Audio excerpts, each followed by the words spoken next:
As the great philosopher Sonic the Hedgehog once said, "Oh yeah! This is happening!" You know, it always makes me laugh a little bit when someone calls me the Lego Island guy, or my personal favorite, the guy that's obsessed with Lego Island. I mean, yeah, I've put an ungodly amount of effort into that game, even technically flying to another country for it, but out of all of the videos on my channel, Lego Island is the main subject of only 3 of them. And to be totally honest, I don't actually play Lego Island, at least not as an adult. Yeah, I know, blasphemy. Santa Claus isn't real either, by the way. The fact is, it's a very short game with only about 30 minutes of gameplay for the average adult, and the puzzles and races are hardly challenging beyond the age of, like, 10. It is nostalgic, and you can tell the developers poured a lot of love and energy into it, but I don't think I've played it casually since, well, hell, probably not since my Let's Play from 2015, please don't look that up. That's right, I'm putting my foot down. I'm tired of being known as the Lego Island guy. So I've decided to spend the next few years working on Lego Island. Okay, so why? Why would I want to decompile a game that I just admitted I have very little interest in regularly playing? Well, some of it is the first thing I mentioned, nostalgia, but actually a lot of it is the second. The more I've looked into the development of this game, the more I've delved into the code that comprises it, the more fascinated I've become. This was not some phoned-in hack job like a lot of branded video games we could talk about. This was a real labor of love by a group of people who were passionate about the kind of immersive experience they could make for kids with this brand new technology. And by brand new, I mean pretty revolutionary. 3D games had obviously existed before, but they'd almost always been in confined spaces. Lego Island was one of the first to actually be open world, to let you stand on a rooftop and see an entire civilization stretching out in front of you, which the developers admitted is why it's an island rather than a city, so they could have an in-universe reason to limit how much geometry had to be rendered at any given time. And it did all of this with, in retrospect, some pretty limited resources. Keep in mind, this was before the widespread adoption of 3D accelerated video cards, so the game had to be optimized enough to render entirely on the CPUs of the era. It also had to stream music, animation, video, and texture data off a measly 4x CD-ROM drive. That's only 600 kilobytes per second, less than most people's internet connections today. Unless you're archive.org, of course. And there were no big-name game engines back then. Nearly all of the stuff was custom written specifically for Lego Island. For me, this game has become interesting in almost every single way, except actually playing it. Not that I didn't think it was fun as a kid, just that as an adult, what I find fun about it is completely different. And that fascination with the technology is why for years I've wanted a Lego Island decompilation. What is a decompilation? Pretty much exactly what it sounds like, converting compiled machine code back into source code. If you're in these nerdy retro gaming circles, you're probably already aware of some of the more high-profile ones. They take a lot of time and effort, so it's usually big news when one actually finishes. In fact, decompilation I think is kind of a misleading word. It makes it sound like it's just compiling in reverse, like you can just pass it through some program and the whole thing is automatic. And it would be nice if it worked that way, but no. Compiling is considered a lossy process. When you write code, you're essentially giving the compiler a lot of instructions for what you want your program to do. But your program doesn't actually need to know most of that stuff in order to run. It doesn't care about function names or structs or classes, and more importantly, machine code doesn't really have the concept of variables. All it really has are registers and memory addresses, and it's up to the compiler to use those to do whatever you told it to do with your code. Decompilation is largely about trying to restore that information through context clues or educated guesses. A common analogy is that it's like trying to unbake a cake. You can't just stick it in a D-oven and unmix it to get all the ingredients back. But you can, with enough time and effort, reverse engineer a cake using context clues and educated guesses until you arrive at a recipe that produces more or less the same thing. And that is essentially decompilation. Not really an automated process, more like hand translating code from one language to another, where the original code happens to be heavily obfuscated with little to no documentation. As you might expect, it's definitely challenging, but more than that, it's just time consuming. Most completed decomps took years, even for a team of people. This decomp of Diablo reportedly took someone 3 years unemployed to complete. It's a tremendous commitment that most people simply don't have the time to follow through with. Do I think my chances of completing a Lego Island decomp are any higher? No, not really. Usually, decomp is reserved for widely popular games with high demand for modding or porting, especially if it's stranded on an old, increasingly expensive console that still isn't perfectly emulated. LEGO Island is none of those things. Like me, most people aren't interested in playing it regularly, and since it's on PC, I've already been able to write fixes and improvements through the much simpler process of injection. So what benefit would a decomp even provide? Well, to be honest, mostly just to look at one of the most interesting codebases I've ever seen. How does the game actually work? How exactly do the game's infamous streaming asset packages work? Why does the game glitch out and crash whenever you try exiting on modern PCs? These questions and many more are what I'm hoping to answer with this project, and while technically a decomp isn't necessary to answer those, I figure if I'm going to be putting a lot of effort into reverse engineering and investigating anyway, I may as well go all the way.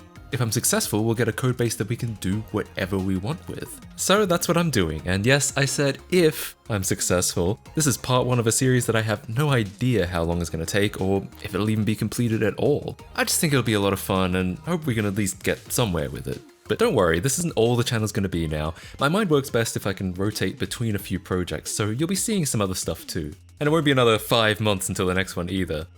Hopefully. But no matter what happens, I hope you enjoy the journey. Let's get started.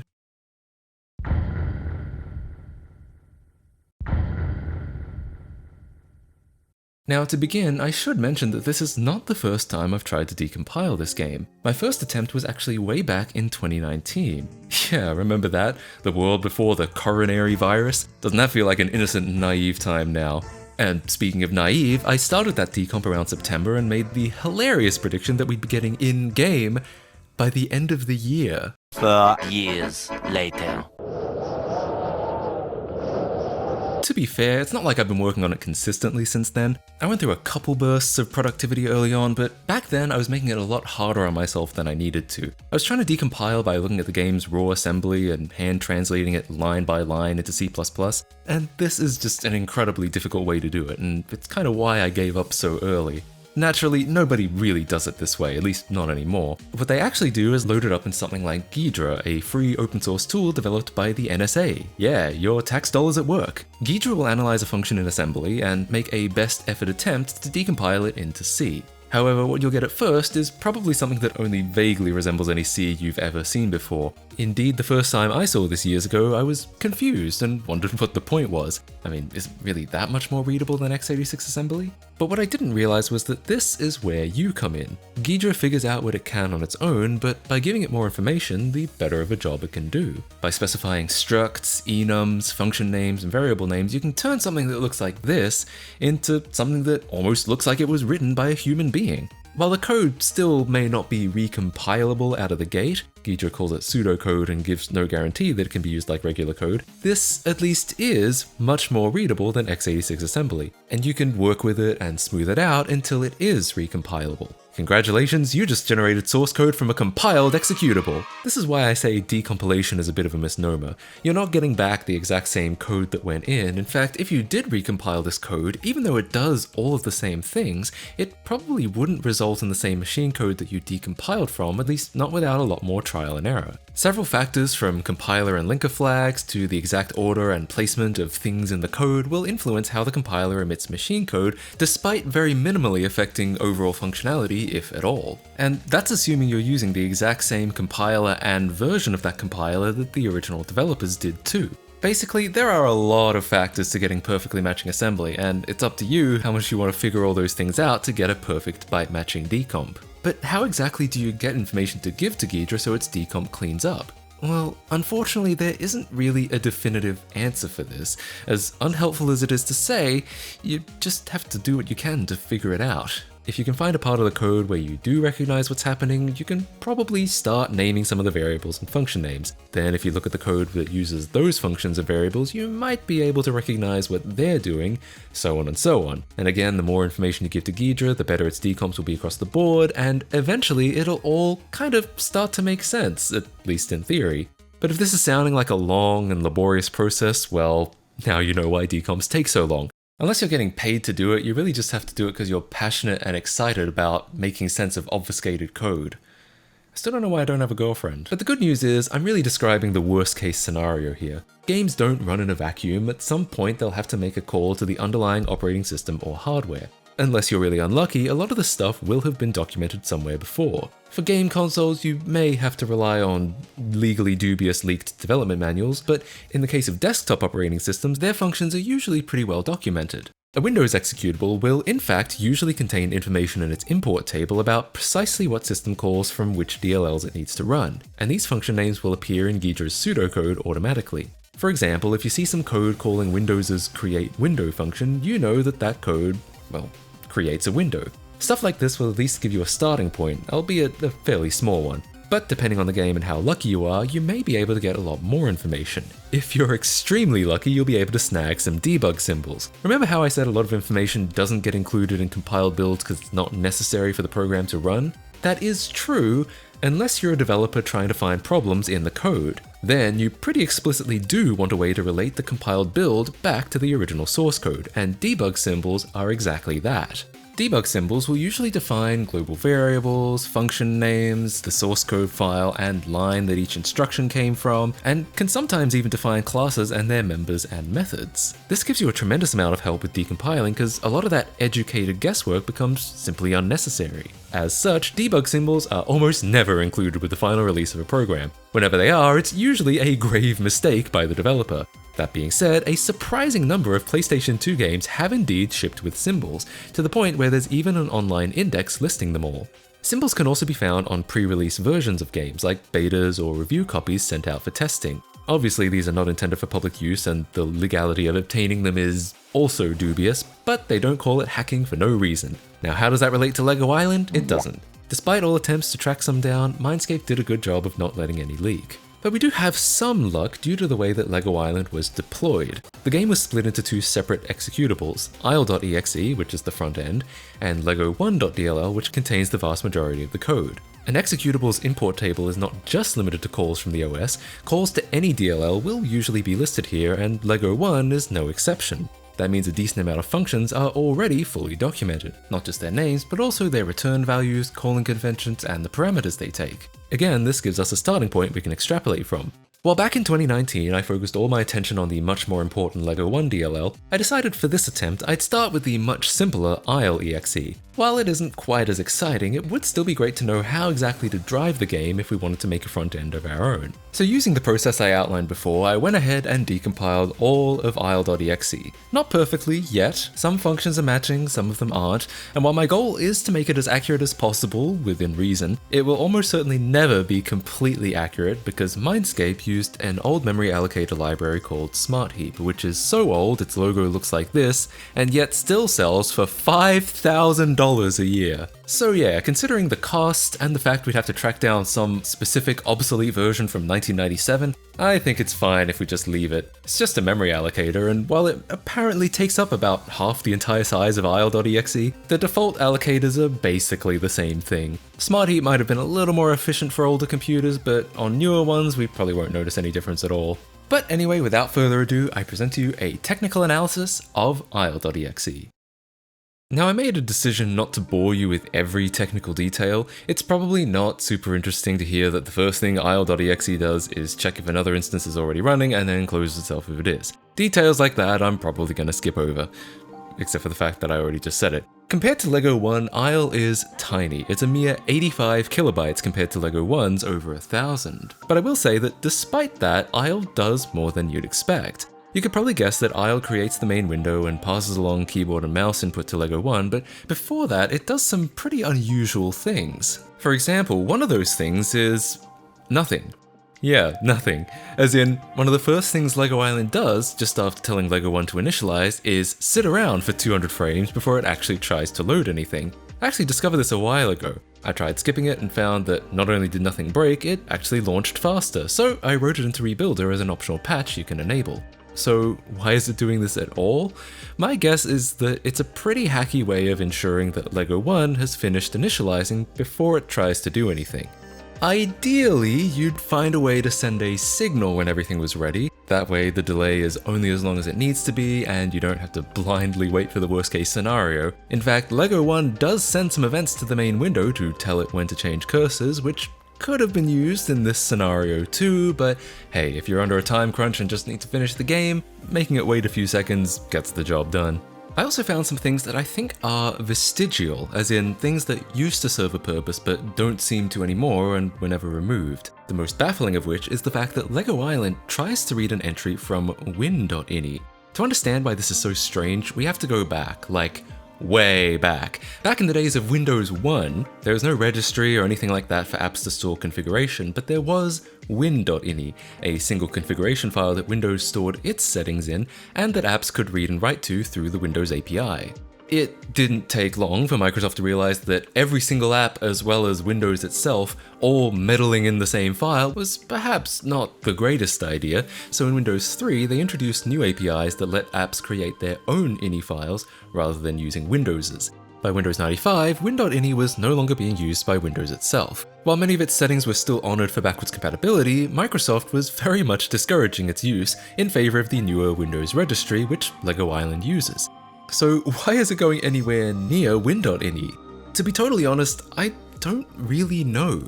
Win.ini was essentially removed around XP Vista-ish, so I tried it on Windows 98 and found absolutely no difference at all. Judging by the name Media Path, I thought it might be another way to point to the game's streaming asset files, in addition to the ways that already exist, but if it does do that, or indeed anything at all, I can't figure out how to use it. It does pass the result to LEGO 1 though, so maybe as we get deeper into this we'll get to see at least what it was supposed to do. Now we're getting into some bugs. Yeah, you thought this game's code was flawless? Well, I don't know what would have given you that idea. If you've played LEGO Island full screen within the last few years, you may have run into this white bar across the top of the screen offsetting all of the visuals down. I found it's a little inconsistent exactly when it occurs, but it started happening sometime during the reign of Windows 10. Now, it's easy to get mad at Microsoft when a Windows update breaks compatibility, but to be fair, this is LEGO Island's fault. When you create a window, you give Windows some style flags to tell it how you want that window to look. For example, when LEGO Island runs in windowed mode, it tells Windows to create a title bar, an icon/system menu, which also gives it a close button, a minimize button, and a maximize button. Pretty straightforward. When it runs in full screen, it tells Windows to create a title bar and an icon and close button.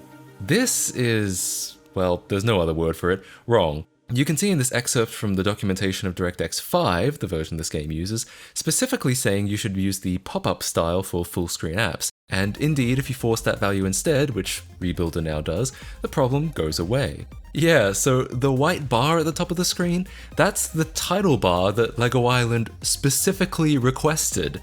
Technically, older versions of Windows were actually less correct for not showing it. But this can be a pretty contentious topic in operating systems. Is it ever permissible to break compatibility, even if it's for the greater good? If you're Apple, you say, "F yeah, we don't care if we break an app that's only 3 years old." However, Linus Torvalds, lead developer of the Linux kernel, has famously said, "We don't break user space," and that if a change results in programs breaking, it's a bug in the kernel. We never ever blame the user programs. He also swore a lot. And for the most part, Microsoft seems to feel the same way. Despite a lot of talk about old games breaking on newer versions of Windows, Microsoft has put a tremendous amount of effort into maintaining backwards compatibility. In some cases, all the way back to MS-DOS from the early 80s. The fact is, if a program is written correctly, it'll run just as well on Windows 95 as it will on the latest version of Windows 11. There are just a lot of programs that haven't been written correctly over the years, LEGO Island very much included. You could argue that Windows suffers by trying to stay faithful to such old and frequently broken technology, though you could also argue that's Windows' primary selling point, a huge library of applications, both new and old. You could also see it as a necessary evil. Plenty of people need to use programs that are no longer being maintained and are not open source, and old games almost always fall into that category. As an example of how bad it could be, good luck trying to play a game on macOS more than 5 years old. Actually, just good luck trying to play a game at all. Meanwhile, if you peruse through the 2020 leak of the Windows XP source code, you can find a section that specifically mentions fixing something for LEGO Island. Yeah, there's code in Windows, probably still to this day, solely for this game. So even though we all give Microsoft a lot of shit, plenty of it deserved, I do think they also deserve some credit for making sure these old games are still playable at all.